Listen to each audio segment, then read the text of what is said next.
Hello বন্ধুগণ, আমি চলে এসেছি। আমার নাম আত্মা, যে থাকে শরীরের ভেতরে। একটা কথা শুনতে পেলাম, মহাকুম্ভ প্রয়াগরাজে নাকি খুব বড় করে আয়োজন হচ্ছে। তোমরা কি জানো এই মহাকুম্ভ কেন প্রয়াগরাজেই হয়, আমাদের পশ্চিম বাংলাতে গঙ্গার পাড়ে কেন হয় না? এটার পেছনে একটা অনেক বড় গল্প আছে। ঋষি কশ্যপ যখন প্রজাপতি দক্ষের কয়েক মেয়েকে বিয়ে করে, তার মধ্যে দুই মেয়ের নাম ছিল কদ্রু আর বিনতি। কদ্রু একদিন ঋষি কশ্যপের কাছে সন্তানের অনুরোধ করে।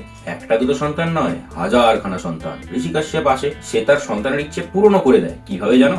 সে জন্ম দেয় হাজারখানা সাপকে। আজকের দিনে যে সব থেকে বড় দুটো সাপ, এক হচ্ছে বাসুকি আর এক হচ্ছে শেষনাগ। এছাড়াও যে প্রচুর সাপ আমরা দেখতে পাই, তার বাবা হচ্ছে ঋষি কশ্যপ আর মা হচ্ছে কদ্রু। এবারে বিনতি আর কদ্রু যেহেতু বোন ছিল, বিনতি চিন্তা করে যে সে হাজারখানা সন্তান নিল, তা সেও ঋষি কশ্যপের কাছে কিছু ডিমান্ড রাখে। সে বলে যে আমায় দুটো সন্তান দাও, কিন্তু সেই সন্তান যেন আমার বোন কদ্রুর সন্তানের থেকেও যেন অনেক শক্তিশালী হয়। ঋষি কশ্যপ তারও ইচ্ছে পূরণ করে, তাকে দুটো ডিম দেয়। যেই দুটো ডিমের মধ্যে প্রথম ডিম থেকে বেরোয় হচ্ছে অরুণ। এবারে ঘটনাটা হচ্ছে, সাপের ডিম থেকে বাচ্চা ফুটতে বেশিক্ষণ সময় লাগে না, কিন্তু বিনাতি থাকতে না পেরে সে একটা ডিমকে ফুটো করে দেয়। সেই ডিম থেকে বেরোয় একজন তেজ নিয়ে, রাগ নিয়ে, যার নাম হয়েছিল অরুণ। এবং আরেকটা ডিম সে আস্তে আস্তে ফোটে, তার নাম হয়েছিল গরুড়। তাহলে কি হয়ে গেল? অরুণ বড় ভাই আর গরুড় ছোট ভাই। এবারে যেহেতু কদ্রুর অনেকগুলো সন্তান, সে তার বোনকে দাসীর মতন রেখে দিয়েছিল। তার সন্তানরাও তার মাসিকে দাসীর মতনই দেখতো। কদ্রুর সন্তানেরা তার মাসির সন্তান মানে বিনতির সন্তানকে বলে,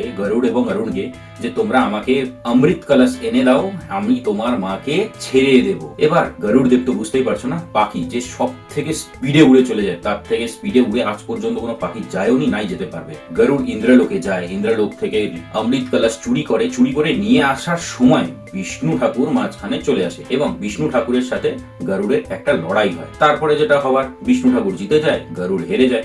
তো গরুড় তাকে বলে, আমি অমৃত কলসটা নিয়ে গিয়ে আমার ভাইদেরকে দেবো, যাতে আমি আমার মায়ের দাসিত্ব ছাড়াতে পারি। সেখানে বিষ্ণু ঠাকুর বলে, আচ্ছা তুমি ওই অমৃত কলস দিয়ে তো দেবে, তোমার মা যদি দাসিত্ব থেকে ছাড়া পেয়ে যায়, তারপরে যদি আমি অমৃত কলস নিয়ে নিই, তাহলে তো কোনো সমস্যা নেই। গরুড় বলে না। গরুড় যায়, তার ভাইদেরকে সে অমৃত কলস দেয়, মানে ওই সর্পদেরকে আর কি, সেই অমৃত কলস দেয়।